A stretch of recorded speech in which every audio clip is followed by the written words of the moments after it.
देखिए, मैं मानता हूं ये एक दूरगामी निर्णय है। अभी अंतिम निर्णय नहीं आया है, लेकिन आज जो निर्णय हुआ है उससे ये बात स्पष्ट हो जाती है कि अंतिम निर्णय में यही रूपरेखा रहेगी।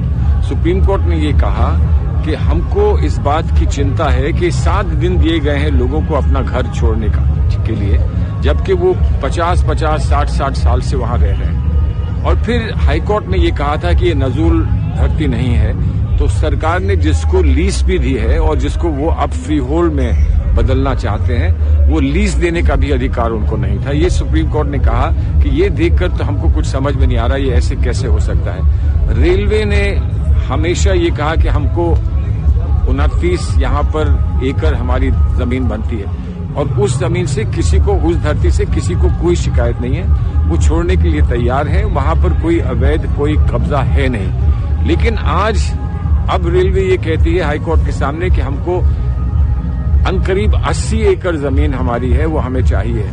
तो सुप्रीम कोर्ट ने कहा कि अगर आपकी धरती है, आपकी भूमि है, तो वो आपको मिलेगी, हमें सहानुभूति है आपके साथ। अगर आपको और भूमि चाहिए तो आप उस भूमि को का अधिग्रहण कर सकते हैं, आप उसको अक्वायर कर सकते हैं, लेकिन आपको उसके लिए कॉम्पनसेशन जाहिर देनी पड़ेगी।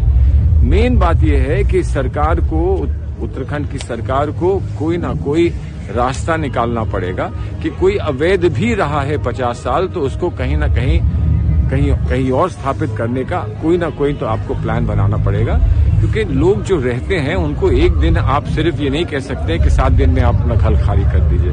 तो ये बहुत दूरगामी फैसला है और इसमें रिहेबिलिटेशन का मामला जो है कि लोगों को कहीं से विस्थापित किया जाए तो कहीं और उनको स्थापित किया जाए, उसके लिए कोई निर्णय सरकार को करना चाहिए।